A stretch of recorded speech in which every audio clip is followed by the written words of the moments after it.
Hello, welcome back to our channel. ഇന്നൊരു കുഞ്ഞ് evening വ്ലോഗുമായിട്ടാണ് നമ്മൾ എത്തിയിരിക്കുന്നത്. എല്ലാവരും വീഡിയോ ഫുൾ കാണാൻ ശ്രമിക്കണേ. വൈകിട്ടത്തെ ചായക്ക് സ്നാക്സിന് എൻ്റെ പോപ്കോണാണ്. അപ്പോൾ പോപ്കോൺ ഉണ്ടാക്കുകയാണ്. ഇവിടെ മോന് നല്ല ഇഷ്ടമുള്ള സാധനമാണ് കേട്ടോ. എനിക്ക് ഡെയിലി ചായ കുടിക്കുന്ന ശീലമൊന്നുമില്ല കേട്ടോ. അങ്ങനെ എനിക്ക് ചായ അത്ര ഇഷ്ടമുള്ളതുമല്ല. ഇങ്ങനെയുള്ള എത്ര പേരുണ്ട്? ഇനി നമ്മൾ ചായ കുടിക്കാൻ പോവാം. അപ്പോൾ ചായ കുടിച്ചിട്ട് ബാക്കി വിശേഷങ്ങൾ കാണാം. റൂമൊക്കെ ഒന്ന് തൂത്തിട്ടു. അത് കഴിഞ്ഞിട്ട് ഈ വിളക്ക് കത്തിക്കാനുള്ളതൊക്കെ റെഡിയാക്കി വെക്കണം.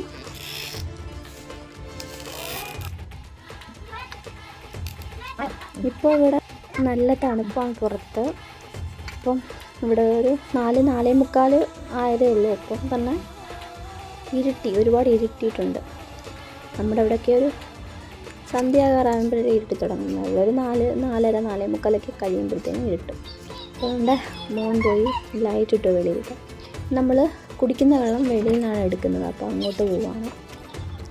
വെള്ളം എടുക്കാനായിട്ട് പോയപ്പോഴാണ് സൂര്യൻ അസ്തമിക്കാനുള്ള ഒരു ഒരുക്കം കാണും. നല്ല ഭംഗിയായിരുന്നു കേട്ടോ നേരിട്ട് കാണാൻ. അതൊന്നും നമുക്ക് ഫോണിനകത്ത് കിട്ടത്തില്ല. അപ്പോൾ വെള്ളം എടുത്തുകൊണ്ടിരിക്കുകയാണ് ഞാൻ. കണ്ടില്ല എന്ത് ഭംഗിയാണ് അവിടെ കാണാൻ. അതിനിടയ്ക്ക് നമ്മുടെ ഉണ്ണിക്കണ്ണൻ കളിക്കുന്നുണ്ട്. വെള്ളമൊക്കെ എടുത്ത് വീട്ടിൽ വന്ന് നമ്മൾ കുറച്ച് നേരം നമ്മുടെ ചാനൽ നോക്കി. ഇപ്പോൾ ചാനലിൽ അടിപൊളി ഒരു ദിവസമാണ് നമുക്ക് കാരണം നമ്മുടെ ചാനലിന് 60K സബ്ബായിട്ടുണ്ട്. അപ്പോൾ thank you all of you. നമ്മൾ ഈ വിളക്ക് കത്തിക്കാറായിട്ടുണ്ട്. അപ്പോൾ വിളക്ക് കത്തിക്കാം. വിളക്ക് കത്തിച്ചിട്ടുണ്ട്. നമ്മുടെ നാട്ടിലേക്കാൾ മുന്നേ ഞാൻ ഇവിടെ വിളക്ക് കത്തിക്കും. കാരണം പെട്ടെന്ന് അങ്ങ് ഇരുട്ടും ഇവിടെ. അതുകൊണ്ട് തന്നെ നേരത്തെ ഞാൻ വിളക്ക് കത്തിച്ചു. വിളക്കൊക്കെ കത്തിച്ചതിന് ശേഷം ഇനി അവന് ഹോംവർക്ക് ഉണ്ട്. അപ്പം അത് ചെയ്യാൻ പോകണം. ഞാനിപ്പം ഹോംവർക്കൊക്കെ ചെയ്തിട്ട് പെട്ടെന്ന് ജോലി അങ്ങ് തീർക്കും. നല്ല തണുപ്പ്, വെള്ളത്തിനൊക്കെ നല്ല തണുപ്പായതുകൊണ്ട് നേരത്തെ ജോലി തീർക്കാൻ നോക്കും. ഒത്തിരി രാത്രി വരെ ഇരിക്കത്തില്ല. അപ്പം അടുക്കളയിൽ കുറച്ച് ഒതുക്കാനൊക്കെ ഉണ്ടായിരുന്നു. അതൊക്കെ ഒതുക്കി. പിന്നെ നമ്മൾ ഇന്നത്തെ ഫുഡിൻ്റെ കാര്യങ്ങളിലേക്ക് കടന്നു.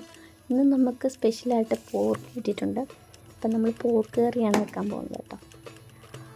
പോർക്ക് കറി പിന്നെ നമ്മുടെ ഈ ലായിപ്പത്തയാണ് കേട്ടോ. ലായിപ്പത്ത ഇതിട്ട് പോർക്ക് കറി വെക്കാൻ ഭയങ്കര ടേസ്റ്റാണ്. അപ്പം നമ്മളതിന് കറിക്ക് വേണ്ടുന്ന എല്ലാം അരിഞ്ഞിട്ടുണ്ട്. ഈ ലായിപ്പത്ത നമ്മുടെ നാട്ടിൽ കിട്ടുമെന്ന് എനിക്കറിയത്തില്ല. ഞാൻ കണ്ടിട്ടില്ല കേട്ടോ. മലയാളത്തിൽ എന്തോ പറയണമെന്ന് എനിക്കറിയത്തില്ല. ഉലുവേലയാണെന്ന് എനിക്ക് തോന്നുന്നത്. എനിക്ക് കറക്റ്റ് അറിയത്തില്ല. അപ്പോൾ കറിക്കുള്ളതെല്ലാം ഞാൻ ചെയ്തു തുടങ്ങി. കൂടെ നമുക്ക് കപ്പയാണ് സ്പെഷ്യൽ. നമ്മളവിടെ ചീനി എന്നാണ് പറയുന്നത് കേട്ടോ. അപ്പോൾ ചീനിയും പോർക്ക് കറിയാണ്. അപ്പോൾ ഫുഡൊക്കെ റെഡി ആയിട്ടുണ്ട്. എല്ലാം റെഡിയായി. അപ്പോൾ ഇന്ന് എനിക്ക് ഭയങ്കര സന്തോഷമുള്ള ദിവസമാണ് കേട്ടോ. നമുക്ക് 60K സബ്ബായിട്ടുണ്ട്. ഒരുപാട് നന്ദി. എന്നെ സപ്പോർട്ട് ചെയ്ത എല്ലാവർക്കും നന്ദി. ഓരോരുത്തർക്കും നന്ദി അറിയിക്കുന്നു. എല്ലാവർക്കും എനിക്ക് പറയാൻ പറ്റുന്നില്ല. എല്ലാവർക്കും നന്ദി. Thank you all of you. അടുത്ത വീഡിയോയിൽ കാണുന്നതിലേക്കും ബൈ. ഷെയർ ചെയ്യണം, സബ്സ്ക്രൈബ്, ലൈക്ക് ചെയ്യണം. ബൈ.